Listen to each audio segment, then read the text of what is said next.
আমার আল্লাহ রাব্বুল আলামিন বলেন সূরা নাবার ভিতরে, ইন্না জাহান্নামা কানাত মিরসাদা, নিশ্চয়ই জাহান্নাম ওত পেতে রয়েছে ফুলসিরাতের কিনারায়। শিকারী ধরার জন্য যেমন ফাঁদ পাতা হয়, জাহান্নামী আল্লাহর অবাধ্য গোলামদের ধরার জন্য জাহান্নাম তেমনি ওত পেতে রয়েছে। ওত ওত বুঝেন তো? কথা কয় না। ইন্না জাহান্নামা কানাত মিরসাদা, নিশ্চয়ই জাহান্নাম ওত পেতে রয়েছে অপরাধীদের ধরার জন্য। এটা হলো আল্লাহর অপরাধী বান্দাদের থাকার আবাসস্থল। এখানে তারা যুগের পর যুগ বসবাস করবে।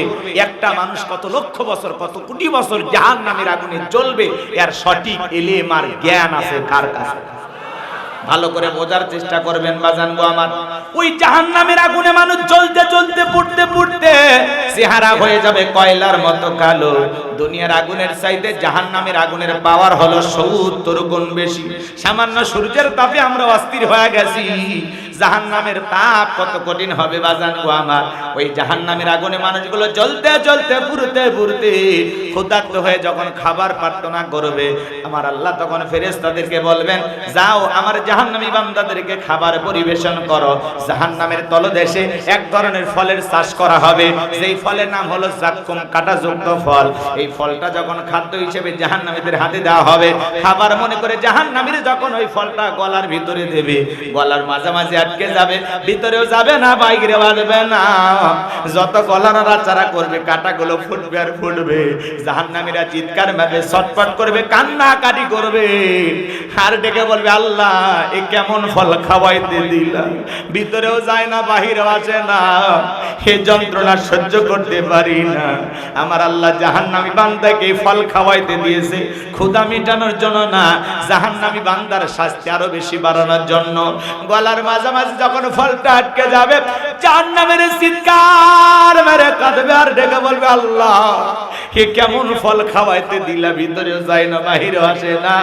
কাঁটাগুলো ফুটবে আর যন্ত্রণায় তারা চিৎকার মারবে। চিৎকার মারতে মারতে ডেকে বলবে, আল্লাহ পানি দাও, পানি দাও। তারা মনে করবে পানি খাইলে গলার ভিতর থেকে ফলটা চলে যাবে।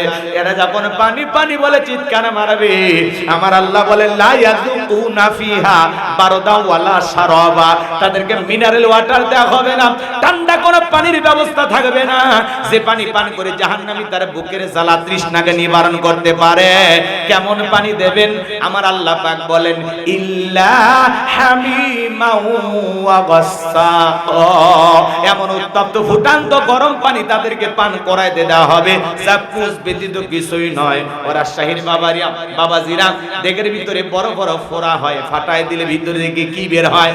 পুষ। পুষ হাসপাতাল থেকে সংগ্রহ করে দিলে কেউ খাবেন? 50,000 টাকা দেব। 1 লাখ দিলে বুঝি খাবেন? শুনেই ঘৃণা লাগতেছে, সি সি হুজুর এগুলো কি খাওয়া যায়? কথা গোলাম রব্বানির না, গোলাম রব্বানির বাবারও না। সূরা নাবার 25 নম্বর আয়াত আল্লাহ বলেন, ইল্লা হামিমা ওয়া গাসসাকা, এমন উত্তপ্ত ফুটান্ত গরম পানি তাদেরকে পান করানো হবে, যা পুষ ব্যতীত কিছুই নয়। ওই পুষওয়ালা দুর্গন্ধওয়ালা গরম পানি যখন চেহারার সামনে নেবে, চেহারাটা ঝলসে যাবে। ওই পানিটা জাহান্নামীরা পান করা মাত্রই দেখের লারি ভুড়িগুলো গলে গলে পিছনে। 23 নাম্বার সূরা। কত নাম্বার? জোরে বলেন কত নাম্বার? সূরা নাম্বার 23। বাতিলের হবে সাইজ ইনশাআল্লাহ বলবো, আল্লাহ কবুল করেন, জোরে বলেন আমিন। সূরাটির নাম সূরা আল মুমিনুন। সূরার নাম কি বললাম? সূরা আল মুমিনুন। আল্লাহ পাক তার বিশ্বাসী বান্দাদের জন্য সূরা আল মুমিনুন নাজিল করেছেন। যারা অবিশ্বাসী কাফের তাদের জন্য আল্লাহ পাক একটি সূরা নাজিল করেছেন।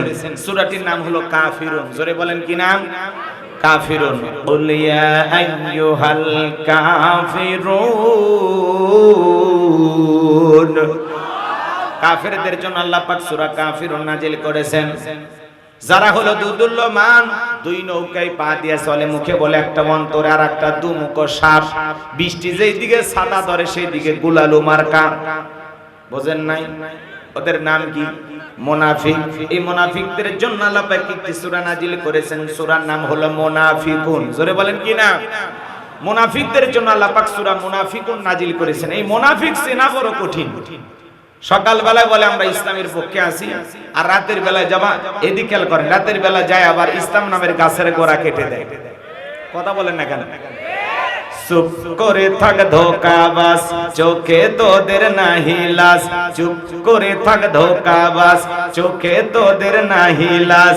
গোড়া কেটে মাথায় ঢালো পানি তোদের চিনি, আর কতকাল করবি রে শয়তানি। মুনাফিকদের স্বভাব হলো ইসলাম নামের গাছের গোড়া কেটে মাথায় পানি ঢালে। কথা বলে ঠিক কি না? রাসূলের পিছনে নামাজ পড়ে লোকটা যদি মুনাফিক হয়, আপনার আমার পিছনে নামাজ পড়ে তার সাথে বড়টা হবে। কথা বলেন ঠিক কি না? এজন্য মুনাফিক চেনা বড় কঠিন। দাড়ি টুপি থাকার পরে মুনাফিক হতে পারে, হজ করার পরে আলহাজ মুনাফিক হতে পারে। মনে রাখবেন, অমুসলিমের দ্বারা ইসলাম যতটা না ক্ষতিগ্রস্ত হয়, নামধারী মুনাফিক মার্কা মুসলমানের দ্বারা ইসলাম সবচাইতে বেশি ক্ষতিগ্রস্ত হয়। এজন্য মুনাফিক হইতে সাবধান।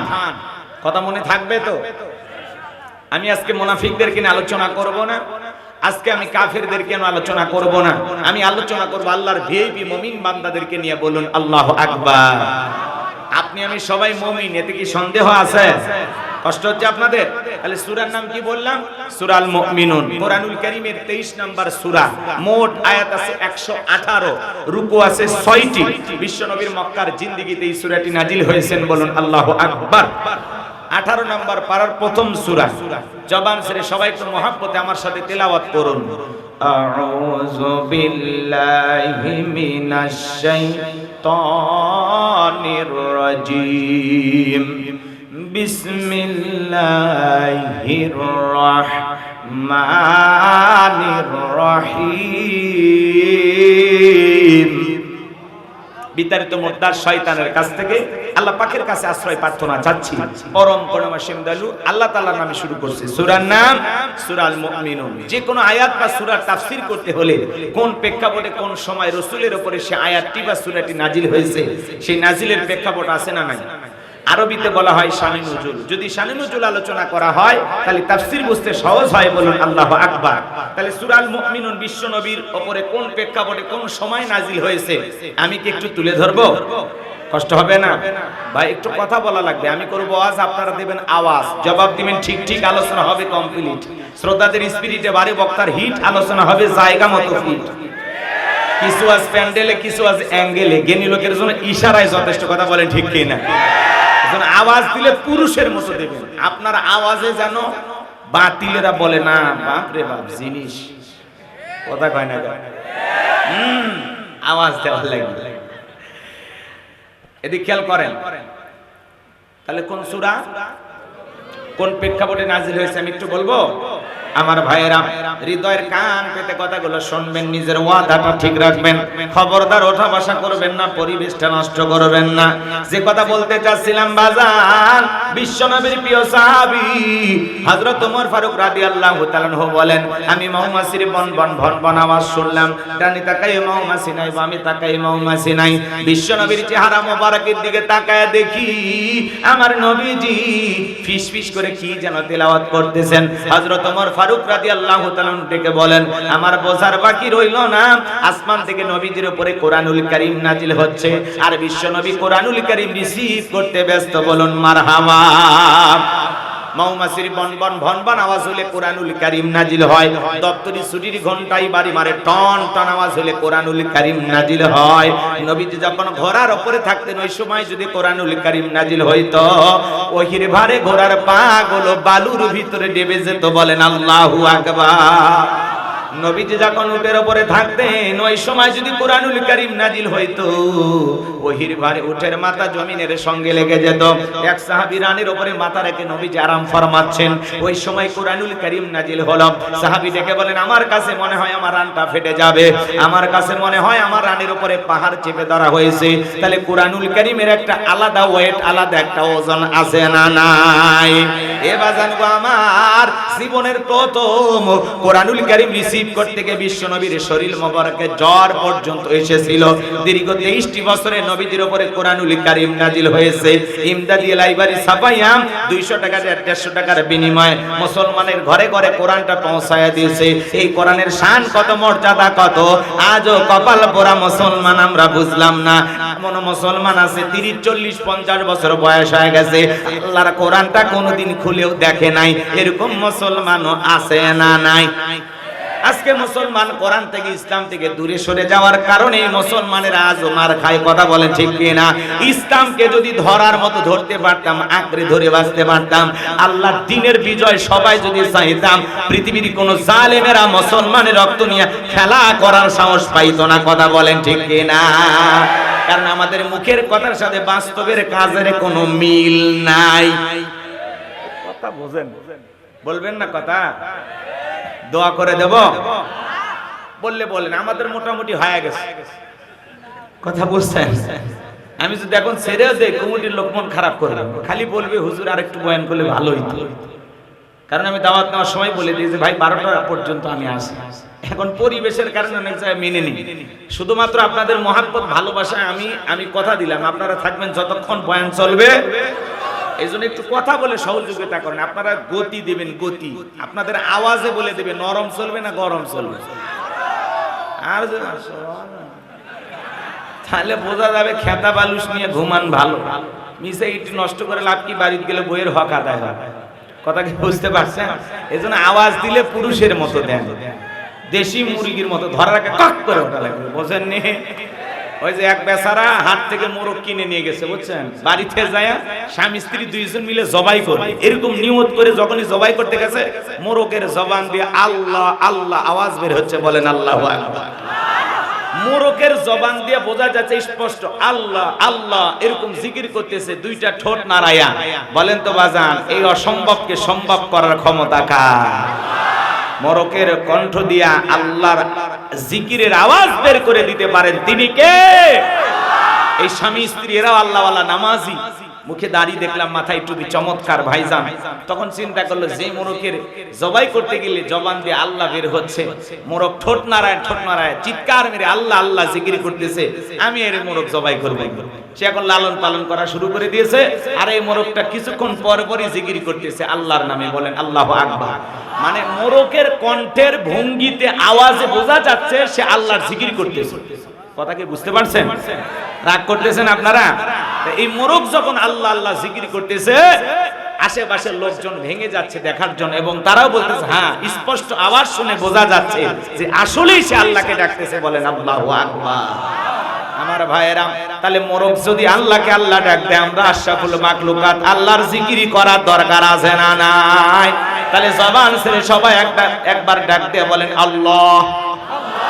আরেকটু জোরে ডাক দিয়ে বলেন আল্লাহ। আল্লাহ আল্লাহ বলে ডাক দিলাম, আমাদের আল্লাহ খুশি না বেজার? কোটি কোটি বার ডাক দিল, বিরক্ত হন না যিনি তিনি কে? সে আল্লাহর জিকিরি জবানে জারি থাকার দরকার আছে না নাই? ফাযকুরুনি আযকুরুকুম ওয়াশকুরুলি ওয়ালা তাকফুরুন। তোমরা আমারে স্মরণ করো, আমি আল্লাহ তোমাদেরকে স্মরণ করব। এজন্য সব সময় আল্লাহর জিকিরি করতে হবে, আল্লাহ তাআলাকে স্মরণ করতে হবে। জীবনের যে জায়গায় থাকেন না কেন, সব সময় জবান দিয়ে জিকির চালু থাকবে। আমার ভাইরা, যে কথা বলতে চাচ্ছিলাম, আজকে মুসলমান কোরআন আর ইসলাম থেকে দূরে সরে যাওয়ার কারণে বাতিলের হাতে মুসলমানের মার খায়। কথা বলেন ঠিক কিনা? মুসলমান যদি একবার জেগে ওঠে, সকল মুসলমান যদি ঐক্যবদ্ধ হতে পারে, ওই জালেমেরা পালানোর জন্য রাস্তাও খুঁজে পাবে না। কথা বলেন ঠিক কিনা? লিল্লাহি তাকবীর। আমার ভাইরা, হযরত ওমর ফারুক রাদিয়াল্লাহু তাআলা আনহু বলেন, নবীজির কুরআনুল কারীম রিসিভ করা শেষ হয়ে গেল, বিশ্ব নবী সাহাবায়ে কিরামদের দিকে মুখ ঘুরে ডেকে বলেন, আমার সাহাবীরা, এই মাত্র আসমান থেকে জিবরাইল এসে আমার উপরে সূরা আল মুমিনুনের 10টি আয়াত কারিমা নাজিল করে জানায় দিয়ে গেলেন, নবী গো, এই 10টি আয়াতের ভিতরে আমার আল্লাহ রাব্বুল আলামিন তার আদরের মুমিন বান্দাদের জন্য 7টি বৈশিষ্ট্য নিয়ে, 7টি গুণাবলী নিয়ে আলোচনা করেছেন। কোন মুমিন যদি এই 7টি গুণে গুণান্বিত হতে পারে, 7টা গুণ দিয়ে তার জীবনটাকে সাজাইতে পারেন, আমার আল্লাহ রাব্বুল আলামিন বলেন, উলাইকা হুমুল ওয়ারিসুন। আল্লাযীনা ইয়ারিসুনাল ফিরদাউস হুম ফিহা খালিদুন। আমার আল্লাহ রাব্বুল আলামিন বলেন তারাই উত্তরাধিকারী হবেন জান্নাতুল ফিরদাউসের, সেখানে তারা চিরকাল বসবাস করবেন। আমার আল্লাহ কোনোদিন জান্নাত থেকে বের করে দেবেন না। চিৎকারে মেরে বলুন সুবহানাল্লাহ। আপনার আমার টার্গেট জান্নাত না জাহান্নাম? কারা কারা জান্নাতে যেতে চান দুইটা হাত তুলে আসমানের মালিক আল্লাহকে একবার দেখান। আল্লাহ আমাদের সবাইকে জান্নাতুল ফিরদাউসের ওয়ারিশ হিসেবে কবুল করুন। জোরে বলুন আমিন। আরেকবার জোরে বলেন আমিন। আরো একবার বলুন আমিন। এবার 7টা আঙ্গুল দেখান। বলেন তো জান্নাতে যেতে হলে কয়টা গুণাবলী? 7টি গুণাবলী। এই 7টি গুণাবলী কি কি, 7টি বৈশিষ্ট্য কি কি, আমি আপনাদের সামনে অতি দ্রুত অল্প সময়ে বলে দেব ইনশাআল্লাহ। আল্লাহ কবুল করুন। জোরে বলুন আমিন। হাত নামান ভাইরা আমার, মেহেরবানি করে আমাকে একটু সময় দেন। ভালো লাগবে ইনশাআল্লাহ। কোরআনের কথা শুনলে ভালো লাগারই কথা। খারাপ লাগবে তাদের কাছে যাদের মনটা আবু জেহেলের মতো। কথা বলেন না কেন? মনটা যদি আবু বকরের মতো নরম হয়, কোরআন শুনলে ঈমান বাড়বে। আর মনটা যদি আবু জেহেলের মতো শয়তানিতে ভরা থাকে, যত কোরআন শুনবে তত শয়তানি বাড়বে। কথা কোন ঠিক কিনা? এজন্য যার মন যেমন কোরআন ঠিক লাগবে তার কাছে তেমন। কথা বলেন ঠিক কিনা? অনেকে সমালোচনা করবে, নানান কথা বলবে, কালকেও সমালোচনা হইতে পারে। এগুলো নিয়ে আমরা কখনো ভাবি না, কারণ যার কাছে যেমন লাগবে সে তেমনই ভাববে। কথা কি বুঝতে পারছেন? এই জন্য দিল দিয়া কথাগুলো বুঝবেন, কথাগুলো শোনার নিয়তে শুনবেন এবং মানার নিয়তে কথাগুলো বাড়ি পর্যন্ত নিয়ে যাবেন। আল্লাহ কবুল করেন। জোরে বলুন আমিন। বিশ্বনবী তখন সাহাবা ইকরামদের সামনে তিলাওয়াত করে শুনিয়ে দিলেন। আমার আল্লাহ রাব্বুল আলামিন বলেন ক্বাদ আফলাহাল মুমিনুন।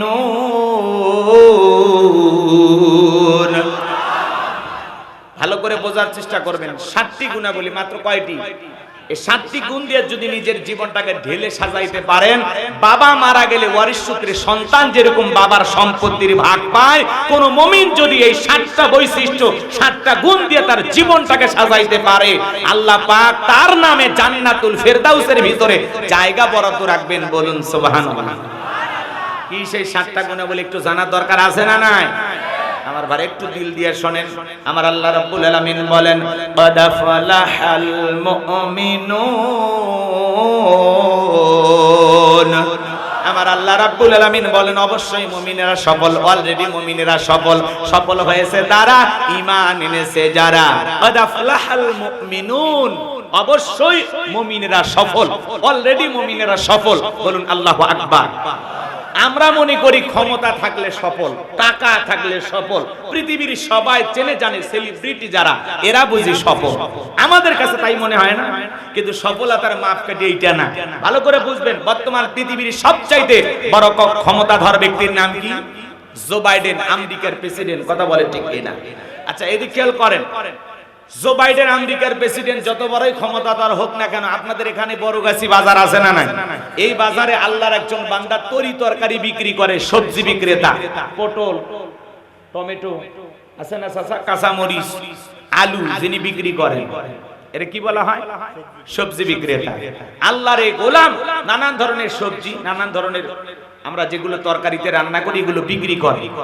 আল্লাহর এই বান্দা আজান দেওয়ার পরে যদি দোকানদারি বন্ধ করে মসজিদে গিয়ে মাথা নত করে আল্লাহকে সিজদা দেয়, ভালো করে বলেন তো বাজান, ওই পৃথিবীর বড় নেতা জো বাইডেনের চেয়ে এই বড় গাছের সবজি বিক্রেতার দাম আল্লাহর কাছে কম না বেশি? কারণ ওইটা বেঈমান আর এটা ঈমানদার। কথা বলেন ঠিক কিনা? তার মানে ঈমান আছে যার, আল্লাহর কাছে দাম আছে তার। ঈমান নাই, আল্লাহর কাছে দাম নাই। কথা বলেন ঠিক কিনা? আর ঈমানদাররা দুনিয়াতেও সফল, আখিরাতেও সফল। আর বেঈমানরা ওরা ক্ষমতার মাতবাড়িতে, দাম্ভিকতায়, অহংকারে, টাকার গৌরবে দুনিয়াতে মাতবাড়ি করতে পারে। ওদের মাতবাড়ি দুনিয়াতে শেষ, মরার পরে সবগুলো বেঈমানকে পিটাইয়া জাহান্নামে দেবেন তিনি কে?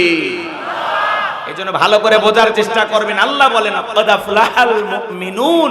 অবশ্যই মুমিনেরা সফল। সফল হয়েছে তারা ঈমান এনেছে যারা। ঈমানদার ছাড়া আল্লাহর কাছে সফল হওয়া যায়? এজন্য ক্ষমতা থাকলে সফল হওয়া যায় না। পৃথিবীতে আরো বড় বড় ক্ষমতাধর আছে, আছে না নাই? রাশিয়ার প্রেসিডেন্ট পুতিন আছে না, উত্তর কোরিয়ার প্রেসিডেন্ট কাটিং মারা মাল কিম জং আছে না নাই, ভারতের দাদা, এই যে বিভিন্ন ক্ষমতাধর, এরা যত বড়ই ক্ষমতাধর হোক না কেন, বাংলাদেশের একজন রিকশা চালক, ভ্যান চালক, লোকটা যদি ইমানদার হয়, আযান দেওয়ার পরে মসজিদে গিয়ে মাথা নত করে যদি আল্লাহকে সিজদা দেয়, এই পৃথিবী কাঁপানো বড় বড় লিডারের চাইতেও আল্লাহর কাছে ওই রিকশা চালক, ভ্যান চালক ইমানদারের দাম কম না বেশি? এজন্য চেহারা কালো হোক, ফর্সা হোক, ধনী হন, গরিব হন, কোনো আপত্তি নাই, আপনার ভিতরে ঈমান আছে, আল্লাহর কাছে দাম আছে। আল্লাহর কাছে যদি দামি হতে পারি, এই জীবনে আর কিছু চাওয়ার আছে? জোরে বলেন, চাওয়ার আছে? আমি বলবো সফল হয়েছে কারা, আপনারা বলবেন ঈমান এনেছে যারা। বলতে পারবেন না? বলেন সফল হয়েছে কারা? সফল হয়েছে কারা? তাহলে পরিষ্কার। এদিকে খেয়াল করেন। এখন আমি আপনাদেরকে ছোট্ট একটা প্রশ্ন করব, বলেন তো একজন অমুসলিম জোহরের নামাজের পূর্বে ঈমান গ্রহণ করেছে, ওই ব্যক্তির উপরে জোহরের সালাত আদায় করা কি? মাশাআল্লাহ, চমৎকার শ্রোতা। এদিক খেয়াল করেন। তাহলে একজন অমুসলিম জোহরের নামাজের পূর্বে ঈমান গ্রহণ করলে ওই ব্যক্তির উপরে জোহরের সালাত আদায় করা ফরজ। কথা বলেন ঠিক কি না? এইজন্য আল্লাহ পাক বলতেছেন কাদ আফলাহাল মুমিনুন, অবশ্যই মুমিনেরা সফল, অলরেডি মুমিনেরা সফল। ঈমান আনার পরে, নিজেকে মুমিন দাবি করার পরে, মুমিন জীবনের সবচাইতে গুরুত্বপূর্ণ দামি ইবাদতের নাম হলো সালাত। আল্লাহ পাক যখন মুমিনদের 7টা বৈশিষ্ট্য, 7টি গুণাবলী নিয়ে আলোচনা শুরু করেছেন, আমার আল্লাহ 1 নাম্বার সালাত দিয়ে শুরু করেছেন। বলেন আল্লাহু আকবার। কষ্ট হচ্ছে আপনাদের? যুবক যারা আসছো তো না নিরাশ হবেন, কারণ তোমরাও যুবক, আমিও যুবক। দেশের অবস্থা করুন, বক্তার দরকার তরুণ। মুরব্বী হলে সুবহানাল্লাহর বাইরে যাবে না, যুবক হলে তার 2-1 বার গুতে মারে রিস্ক নেবে। একটু অপেক্ষা করো, খালি শুরু করতে দেয়। রাত যত গভীর হবে, খেলা তত জমবে। লিল্লাহি তাকবীর। এদিকে খেয়াল করেন বাজান গো আমার, 7টি গুণাবলীর 1 নাম্বার গুণাবলী আমার আল্লাহ রাব্বুল আলামিন কি বলেছেন? জবান ছেড়ে সবাই যারা পারেন আমার সাথে তেলাওয়াত করুন। আমার আল্লাহ বলেন আল্লাযীনা হুম ফি সলাতিহিম খাশিউন।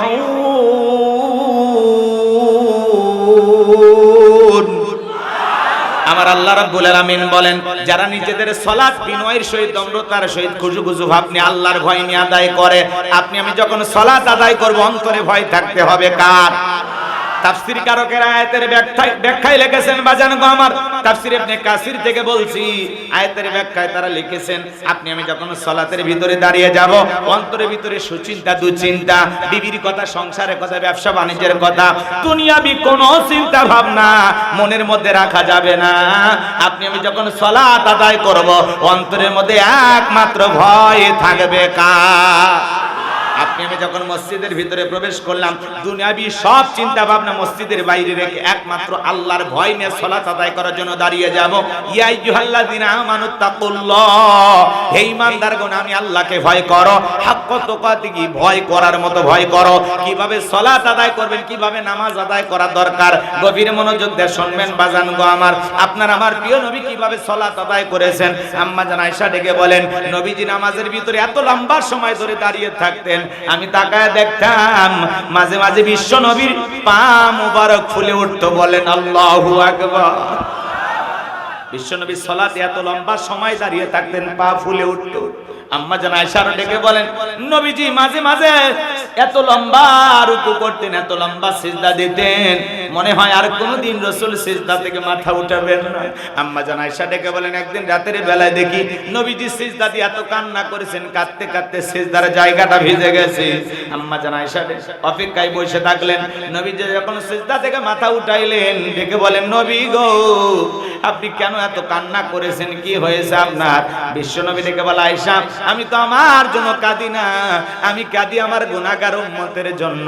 আমি আল্লাহর কাছে কেঁদে কেঁদে বলি আল্লাহ আমার গুনাহগার উম্মতের গুনাহগুলো মাফ করে দাও, ওই কঠিন জাহান্নামের আগুন থেকে আমার উম্মতকে তুমি বাঁচাও। আল্লাহু আকবার।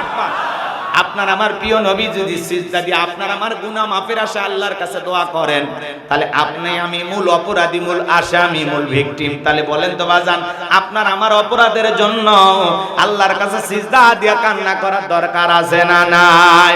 5 ওয়াক্ত সালাত, এইটা তো ডিউটি, এটা তো আদায় করা লাগবে, এটা রবের বাধ্যতামূলক অর্ডার। 5 ওয়াক্ত সালাত অবশ্যই আপনাকে আমার আদায় করতে হবে। পাশাপাশি রাতের 1টা 2টা 3টার দিকে ওইটা আরামের বিছানা ত্যাগ করে বিবির ভালোবাসা ত্যাগ কইরা এবাজান আমার ঠান্ডা পানিতে ওযু বানাইয়া যাই নামাজে নিরালাই নিবৃত্তিতে দাঁড়িয়ে যাওয়ার দরকার আছে না নাই? আমার আল্লাহ রাব্বুল আলামিন বলেন ওয়াল্লাযীনা ইয়াবিতুনা লিরাব্বিহিম সুজদাও ওয়া কিয়ামা। আমার আল্লাহ রাব্বুল আলামিন বলেন যারা রাত্রি জাগরণ করে আমি আল্লাহকে সিজদা দেয়, আমি আল্লাহর জন্য দণ্ডায়মান হয়ে যায় রাতের গভীরে 1টা 2টা 3টার দিকে ওইটা যারা যায় নামাজে দাঁড়ায় গেল নিরালাই নিবৃত্তিতে, এই নামাজ দুনিয়ার কাউকে দেখানোর জন্য নয়, এই নামাজ দুনিয়ার কাউকে খুশি করার জন্য নয়, এই নামাজ হলো একমাত্র আল্লাহকে পাওয়ার জন্য। কথা বলেন ঠিক কি না?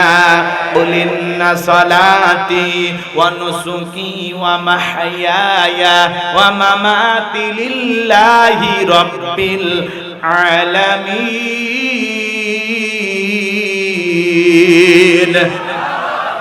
নবীজি আপনি বলুন আমার নামাজ, আমার কুরবানি, আমার জীবন, আমার মরণ লিল্লাহি রাব্বিল আলামিন, আসমান জমিনের প্রতিপালকের জন্য। তাহলে মুমিন জীবনের ইবাদত হবে একমাত্র কার জন্য? যারা রাতের বেলায় 1টা 2টা 3টার দিকে ওইটা তাহাজ্জুদের যায় নামাজে দাঁড়ায়া যায়, এই নামাজ যারা আদায় করে তাদের জীবনে পেরেশানি নাই, হতাশা নাই, তাদের জীবনে খালি সফলতা সফলতা। চাইতে দেরি আসমানের মালিক আল্লাহ দিতে দেরি করবে না।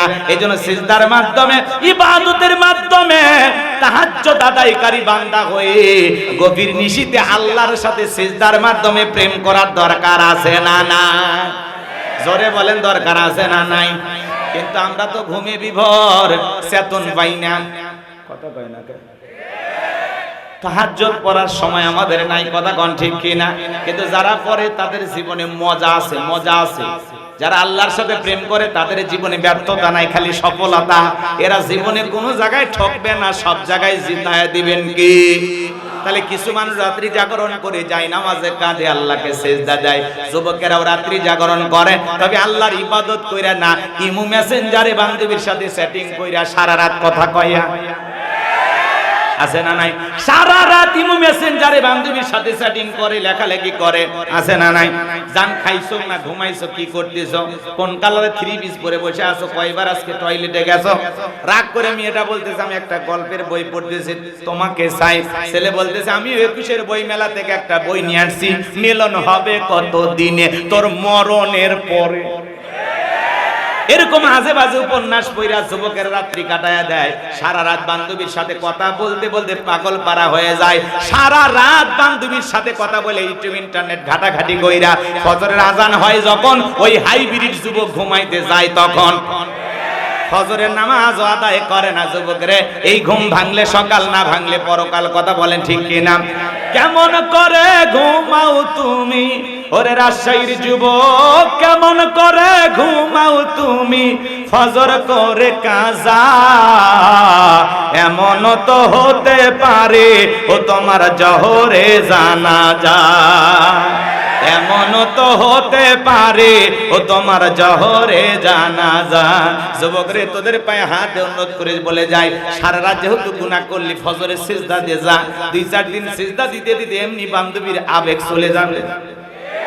যুবক রে, নামাজই পারে তোমাকে অশ্লীল কাজ থেকে ফিরায় আনতে। কথা বলেন ঠিক কি না? আমার ভাইয়েরা লম্বা হবে, যুবকদেরকে নিয়ে অবশ্যই কথা বলবো, একটু অপেক্ষা করো। এই যুবকের দল যে কথা বলতে চাচ্ছিলাম, তাহলে রাত্রি জাগরণ করে ইবাদত হবে কার? রাত্রি জাগরণ করে আল্লাহকে সিজদা দিয়ে চোখের পানি ছেড়ে দেখে দেখে বলবো রব্বানা সরিফান্না আযাবা জাহান্নাম ইন্না আযাবাহা কানা গরামা। হে আমাদের রব, ওই কঠিন ভয়ঙ্কর জাহান্নামের আগুন থেকে আমাদের মুক্তি দাও। ওই জাহান্নামের আযাব শাস্তি সহ্য করার ক্ষমতা আমাদের নাই। ইন্নাহা সাআত মুস্তাকাররাও ওয়া মুকামা।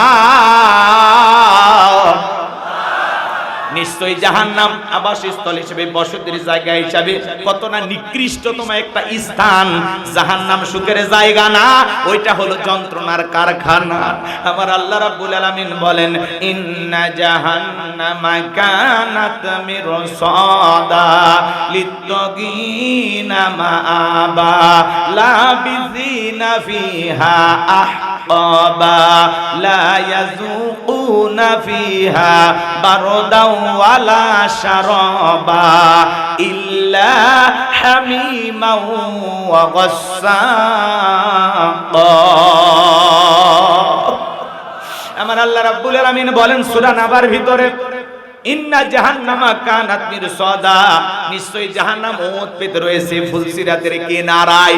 শিকারী ধরার জন্য যেমন ফাঁদ পাতা হয়, জাহান্নামী আল্লাহর অবাধ্য গোলামদের ধরার জন্য জাহান্নাম তেমনি ওত পেতে রয়েছে। ওত বুঝেন তো? কথা কয় না। ইন্না জাহান্নামা কানাত মিরসাদা, নিশ্চয়ই জাহান্নাম ওত পেতে রয়েছে অপরাধীদের ধরার জন্য। এটা হলো আল্লাহর অপরাধী বান্দাদের থাকার আবাসস্থল। এখানে তারা যুগের পর যুগ বসবাস করবে। একটা মানুষ কত লক্ষ বছর, কত কোটি বছর জাহান্নামের আগুনে জ্বলবে, এর সঠিক ইলম আর জ্ঞান আছে কার কাছে? ভালো করে বোঝার চেষ্টা করবেন বাজান গো আমার। ওই জাহান্নামের আগুনে মানুষ জ্বলতে জ্বলতে পুড়তে পুড়তে চেহারা হয়ে যাবে কয়লার মতো কালো। দুনিয়ার আগুনের চাইতে জাহান্নামের আগুনের পাওয়ার হলো 70 গুণ বেশি। সামান্য সূর্যের তাপে আমরা অস্থির হয়ে গেছি, জাহান্নামের তাপ কত কঠিন হবে বাজান গো আমার। ওই জাহান্নামের আগুনে মানুষগুলো জ্বলতে জ্বলতে পুড়তে পুড়তে ক্ষুধার্ত হয়ে যখন খাবার প্রার্থনা করবে, আমার আল্লাহ তখন ফেরেশতাদেরকে বলবেন, যাও আমার জাহান্নামী বান্দাদেরকে খাবার পরিবেশন করো। জাহান্নামের তলদেশে এক ধরনের ফলের চাষ করা হবে, যেই ফলের নাম হলো জাক্কুম, কাঁটাযুক্ত ফল। এই ফলটা যখন খাদ্য হিসেবে জাহান্নামীদের হাতে দেওয়া হবে, খাবার মনে করে জাহান্নামীরা যখন ওই ফলটা গলার ভিতরে দেবে, গলার মাঝামাঝি আটকে যাবে, ভিতরেও যাবে না, বাইরে বাঁধবে না। যত গলা নাড়াচাড়া করবে, কাঁটাগুলো ফুটবে আর ফুটবে। জাহান্নামীরা চিৎকার মারবে, ছটফট করবে, কান্নাকাটি করবে, আর ডেকে বলবে, আল্লাহ এ কেমন ফল খাওয়াইতে দিলাম, ভিতরেও যায় না, বাহিরেও আসে না, এ যন্ত্রণা সহ্য করতে পারি না। আমার আল্লাহ জাহান্নামী বান্দাকে ফল খাওয়াইতে দিয়েছে ক্ষুধা মেটানোর জন্য না, জাহান্নামী বান্দার শাস্তি আরো বেশি বাড়ানোর জন্য। গলার মাঝামাঝি যখন ফলটা আটকে যাবে, জাহান্নামের চিৎকার মেরে কাঁদবে আর ডেকে বলবে, আল্লাহ এ কেমন ফল খাওয়াইতে দিলা, ভিতরেও যায় না, বাহিরেও আসে না। কাঁটাগুলো ফুটবে আর যন্ত্রণায় তারা চিৎকার মারবে। চিৎকার মারতে মারতে ডেকে বলবে, আল্লাহ পানি দাও, পানি দাও। তারা মনে করবে পানি খাইলে গলার ভিতর থেকে ফলটা চলে যাবে। এরা যখন পানি পানি বলে চিৎকার মারবে, আমার আল্লাহ বলেন, লা ইয়াযুকুনা ফিহা বারদা ওয়ালা শারাবা, তাদেরকে মিনারেল ওয়াটার দেওয়া হবে না, ঠান্ডা কোনো পানির ব্যবস্থা থাকবে না, যে পানি পান করে জাহান্নামী তার বুকের জ্বালা তৃষ্ণাকে নিবারণ করতে পারে। কেমন পানি দেবেন? আমার আল্লাহ পাক বলেন, ইল্লা হামিমাও ওয়া গাসসাকা, এমন উত্তপ্ত ফুটান্ত গরম পানি তাদেরকে পান করাইতে দেওয়া হবে, যা পুষ ব্যতীত কিছুই নয়। ওরা শাহির বাবাজিরা দেখের ভিতরে বড় বড় ফোড়া হয়, ফাটায় দিলে ভিতরে থেকে কি বের হয়? পুষ। পুষ হাসপাতাল থেকে সংগ্রহ করে দিলে কেউ খাবেন, 50,000 টাকা দেব। 1 লাখ দিলে বুঝি খাবেন? শুনেই ঘৃণা লাগতেছে, সি হুজুর এগুলো কি খাওয়া যায়? কথা গোলাম রব্বানির না, গোলাম রব্বানির বাবারও না। সূরা নাবার 25 নম্বর আয়াত আল্লাহ বলেন, ইল্লা হামিমাও ওয়া গাসসাকা, এমন উত্তপ্ত ফুটান্ত গরম পানি তাদেরকে পান করানো হবে, যা পুষ ব্যতীত কিছুই নয়। ওই পুষওয়ালা দুর্গন্ধওয়ালা গরম পানি যখন চেহারার সামনে নেবে, চেহারাটা ঝলসে যাবে। ওই পানিটা জাহান্নামীরা পান করা মাত্রই দেখের লারি ভুড়িগুলো গলে গলে পিছনে